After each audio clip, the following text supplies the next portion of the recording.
Halo Sobat Spoiler, bagaimana kabarnya? Tentunya Millers doakan baik-baik saja. Jumpa lagi di channel Sektor Spoiler. Di video kali ini, Millers akan bahas kelanjutan cerita dari Donghua series Renegade Immortal episode 84. Seperti biasa, Millers mau ingatkan lagi bagi Sobat Spoiler, karena video ini mengandung spoiler. Mimin sarankan untuk tonton dulu episode-episode sebelumnya biar ngerti jalan ceritanya. Tapi buat Sobat Spoiler yang gak sabar dan udah siap dengerin kelanjutan ceritanya, langsung saja kita gas ke ceritanya. Di episode sebelumnya, Wang Lin yang mencoba melarikan diri terhalang formasi yang membuatnya tidak bisa berteleportasi. Dalam kondisi terdesak, ia disusul oleh seorang pria paruh baya kuat yang langsung menyerangnya hingga membuat Wang Lin sekarat. Saat nyawanya di ujung tanduk, tiba-tiba langit terbelah dan muncullah Sun Tai, sesepuh dari Sekte Mayat, yang turun tangan menyelamatkannya. Pertarungan sengit pun terjadi antara Sun Tai dan dua musuh kuat lainnya. Sun Tai menantang mereka, mempertanyakan kehormatan mereka yang harus bersatu hanya untuk mengalahkan seorang junior. Sun Tai berhasil melarikan Wang Lin ke dalam hutan, namun ia tak melakukannya karena niat mulia.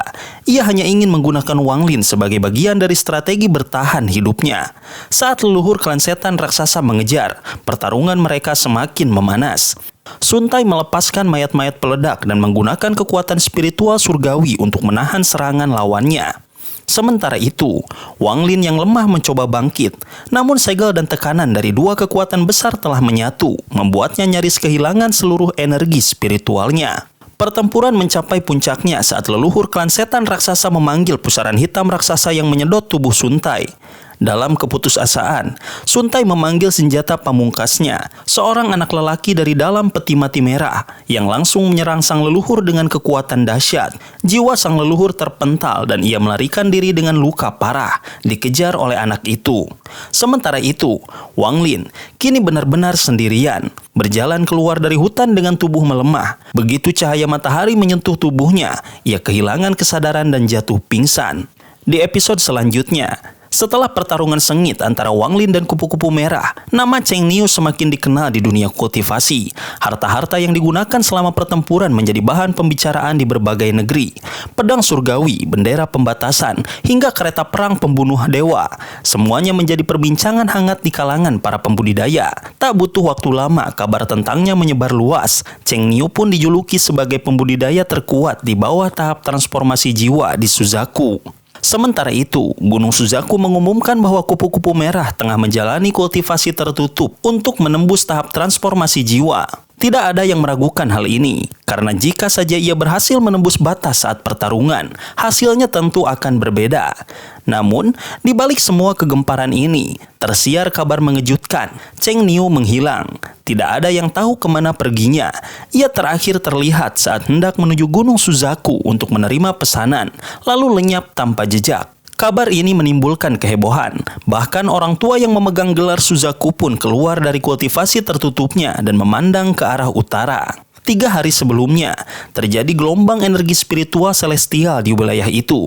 Ini menandakan bahwa dua pembudidaya transformasi jiwa telah bertarung dengan kekuatan penuh. Ia juga merasakan keberadaan kekuatan garis keturunan klan setan raksasa. Meski begitu, identitas lawan Cheng Niu tetap menjadi misteri. Suzaku yang luas dan penuh teka-teki menyulitkan pencarian lebih lanjut. Namun satu hal yang jelas, keterlibatan Suyu dan klan setan raksasa dalam hilangnya Cheng Niu. Sayangnya, perasaan ilahi yang ia sebarkan hanya mampu menangkap keberadaan Wang Lin secara samar-samar. Dugaan kuatnya, jiwa asal Wang Lin telah runtuh akibat cedera parah. Bagi pria tua itu, Wang Lin hanyalah salah satu tungku budidaya Liu Mei. Penting, tapi tidak cukup berharga untuk dicari lebih dalam. Ia hanya meninggalkan pesan kepada Liu Mei untuk mencari Wang Lin di ujung utara benua Suzaku sebelum kembali ke kultivasi tertutup. Sementara itu, di salah satu tebing Gunung Suzaku, seorang wanita berkerudung merah berdiri tanpa ekspresi. Matanya kosong, seolah-olah jiwanya telah lama menghilang. Di dekat kakinya, tumbuh sekuntum bunga merah yang bergetar diterpa angin. Tiba-tiba, seorang pria bernama Qian Feng muncul di belakangnya. Dengan satu jentikan jari, bunga itu berubah menjadi debu. Ia tersenyum sinis dan berkata bahwa tak akan ada lagi kejadian seperti Zixin. Tangannya menyentuh wajah wanita itu dengan tatapan penuh niat jahat. Sebulan berlalu, di sebuah desa terpencil di utara benua Suzaku, seorang pemuda duduk di atas batu di gerbang desa. Wajahnya dipenuhi luka, begitu parah hingga tampak menakutkan. Tatapannya kosong, penuh kesedihan dan kebingungan. Setiap kali penduduk desa melewatinya, mereka memandangnya dengan jijik. Ia tak memperdulikannya. Baginya, semua hanya bayangan samar dalam dunia yang tak lagi ia pahami. Seorang gadis kecil berusia sekitar 14 tahun datang menghampiri. Ia mengenakan pakaian bermotif bunga, ditemani seekor anjing besar. Dari kejauhan ia berteriak, "Bisu jelek, ayah menyuruhmu pulang untuk makan malam." Pemuda itu menoleh, lalu berdiri dengan susah payah. Kakinya mati rasa karena terlalu lama duduk, hingga hampir terjatuh. Gadis itu tertawa melihatnya. "Cepat, aku lapar," ujarnya sambil berjalan kembali ke desa, diikuti anjingnya yang berlari di depan. Pemuda itu mengikutinya perlahan, menatap desa kecil yang kini menjadi tempatnya berlindung. Kesedihan di matanya semakin mendalam.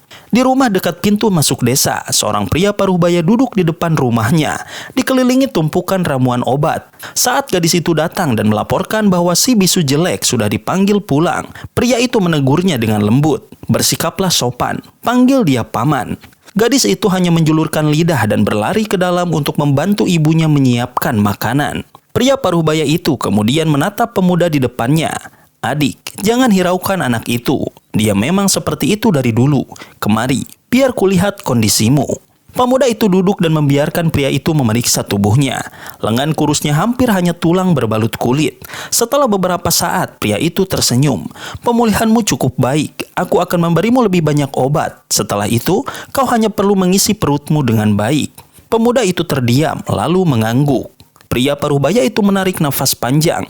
Sebulan yang lalu, ia menemukan pemuda ini hampir mati di hutan saat sedang mengumpulkan kayu.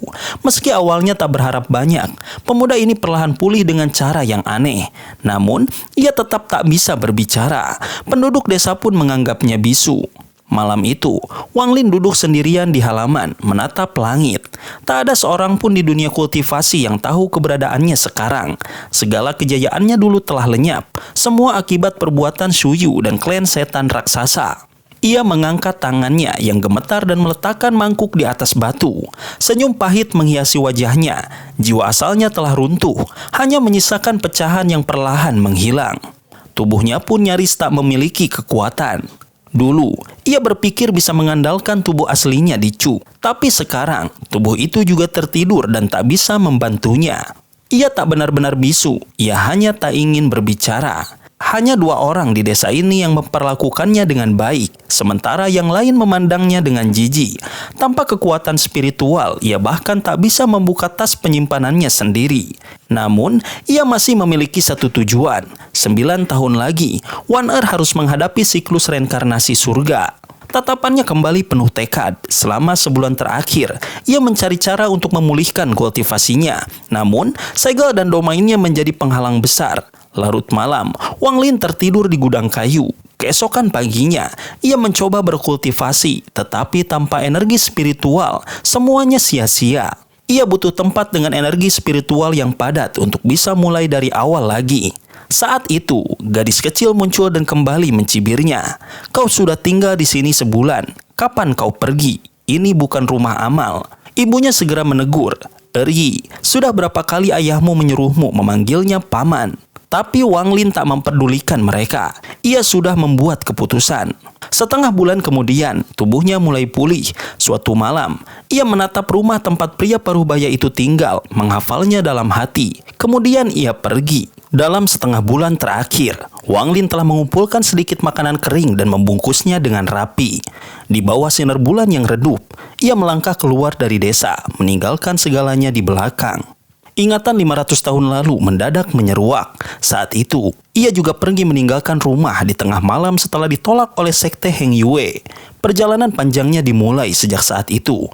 Dan kini, setelah 5 abad, ia kembali melangkah ke arah yang tak pasti. Menghela nafas panjang, Wang Lin terus berjalan, meski ia tak tahu di mana dirinya berada. Saat itu, ketika tubuhnya diteleportasi oleh arai transfer, ia tak sempat mencari tahu lokasinya. Yang terpenting baginya sekarang adalah menemukan vena roh untuk menyerap sedikit energi spiritual dan memikirkan cara memecahkan domain serta segel yang membelenggunya. Angin malam berhembus dingin, membuat tubuhnya menggigil. Sebuah senyum pahit terbentuk di wajahnya. Sudah berapa lama ia merasa seperti manusia biasa. Bahkan saat ia masih memiliki tubuh manusia, keadaannya jauh lebih baik dari ini. Nafasnya semakin berat, membuatnya harus beristirahat berkali-kali. Karena itu, perjalanannya berlangsung lambat. Hingga 7 hari berlalu, ia masih berjalan di jalan utama. Meskipun tak memiliki energi spiritual, ia tetap bisa merasakannya di sekelilingnya. Beberapa tempat memiliki energi spiritual yang cukup tinggi. Namun sekeras apapun usahanya, tubuhnya tak dapat menyerap apapun. Dalam hati, ia bertanya-tanya, apakah hanya sekte lokal yang memiliki tempat dengan energi spiritual yang lebih pekat? Tapi, bagaimana mungkin ia bisa memasuki sekte dengan kondisi saat ini? Ia pun menatap langit, sedikit keputusasaan merayapi hatinya. Namun, dengan cepat ia menghempaskannya, menggantinya dengan tekad yang membara. Suyu dan klan setan raksasa, mereka yang telah menjebaknya dalam situasi ini, suatu hari nanti akan membayar 100 kali lipat atas apa yang telah mereka lakukan. Baru saja ia melanjutkan langkahnya, suara derap kuda menggema dari belakang. Di tengah keheningan malam, suara itu terdengar begitu menggelegar. Wang Lin menoleh dan melihat sekelompok pria kekar menunggangi kuda hitam. Wajah mereka penuh tanda kekejaman. Salah satu dari mereka yang memiliki bekas luka pisau di wajahnya, menghentikan kudanya dan tertawa sinis sebelum berkata, "Haha, lihat siapa yang kita temukan, pohon uang." Tanpa peringatan, pria itu menjulurkan tangannya dan menarik Wang Lin. "Ma keempat, apa yang kau lakukan?" Suara pemimpin kelompok itu menggema dari depan. "Bos, aku menemukan pohon uang. Jika kita mematahkan kakinya, kita bisa menggunakannya untuk menghentikan gerbong perusahaan pengawal kekuatan surgawi di jalan nanti. Lebih baik daripada mengorbankan salah satu dari kita." Pemimpin kelompok itu menatap Wang Lin sebentar, lalu mengangguk setuju. Dalam hitungan detik, mereka kembali melaju dengan Wang Lin yang kini menjadi tawanan. Mereka berhenti di persimpangan jalan sejauh 1.500 km. Dengan cekatan, mereka mengenakan topeng dan menyembunyikan diri di balik pepohonan. Keahlian mereka menunjukkan bahwa ini bukan pertama kalinya mereka melakukan hal seperti ini. Wang Lin masih tergeletak di tanah saat gerbong dari kejauhan perlahan mendekat. Salah satu pengawal melompat turun untuk memeriksa, lalu berseru, "Pemimpin, ini hanya mayat." Tanpa ragu, pria itu menendang tubuh Wang Lin ke sisi jalan dan kembali ke atas kudanya. Namun, tepat saat gerbong melewati Wang Lin, obor-obor menyala dari segala penjuru, dan tawa kejam menggema di udara. "Perusahaan pengawal kekuatan surgawi, kalian pikir dengan mengambil jalan panjang bisa menghindari kami? Jangan harap." Dalam hitungan detik, ke-18 bandit itu keluar dari persembunyiannya. Salah seorang dari mereka menyalakan pasta obor yang sebelumnya dioleskan ke tubuh Wang Lin, menciptakan asap beracun yang langsung menyebar ke gerbong. "Racun awan berapi," teriakan panik terdengar dari dalam. Racun itu menyebar cepat, melumpuhkan seluruh tim pengawal. Dalam waktu kurang dari 5 menit, setengah dari mereka telah tewas. Pembantaian pun dimulai. Teriakan kematian bergema di tengah malam. Di bawah cahaya obor, wajah para bandit terlihat semakin kejam. Tawa mereka menggema saat mereka merebut 3 wanita dari gerbong, siap membawa mereka ke desa mereka untuk bersenang-senang. Saat matahari mulai terbit, ke-18 pria itu sudah berada di separuh perjalanan menuju desa mereka, Desa Awan Berapi. Begitu gerbang desa terbuka, mereka masuk dengan penuh kemenangan. Pria dengan bekas luka pisau menyeret salah satu wanita ke dalam rumah, diiringi teriakan menyedihkan yang segera bergema. Sementara itu, Wang Lin dilemparkan ke dalam penjara air di belakang desa. Di dalamnya, kegelapan pekat menyelimuti, tanpa cahaya, tanpa suara. Wang Lin merasakan tubuhnya tergantung di udara, lengan dan kakinya diikat. Air busuk menutupi tubuhnya hingga ke leher. Baunya begitu menyengat hingga hampir membuatnya muntah. Ia berusaha mengangkat kepalanya setinggi mungkin agar tetap bisa bernafas. Jeritan kesakitan terdengar samar dari kejauhan, seolah berasal dari neraka yang tak berujung.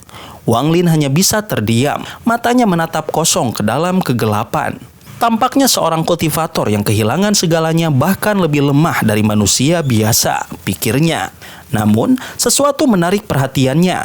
Meski terjebak dalam kondisi menyedihkan, ia menyadari satu hal. Air tempatnya terendam memiliki energi spiritual yang lebih padat dibanding tempat-tempat yang ia temui sejak keluar dari desa. Energi ini bukan berasal dari gunung, melainkan dari air itu sendiri. Mata Wang Lin perlahan mulai bersinar. Dalam kegelapan yang mencekam, secercah harapan muncul di benaknya. Sobat spoiler, itulah spoiler dari Donghua series Renegade Immortal episode 84. Tentunya spoiler ini tidak akan sama persis dengan episode sesungguhnya. Maka dari itu, jika ada kesalahan dalam kata ataupun istilah, serta kekurangan atau kelebihan durasi, harap dimaklumi. Dan jangan lupa untuk mendukung channel ini lebih berkembang dengan cara like, share, dan subscribe, supaya kalian gak ketinggalan update terbaru dari channel ini. Terima kasih banyak udah nonton video ini sampai akhir Sobat Spoiler. Kritik dan saran positifnya silahkan di komentar. Sampai ketemu lagi di video berikutnya. Tetap semangat dan sampai jumpa.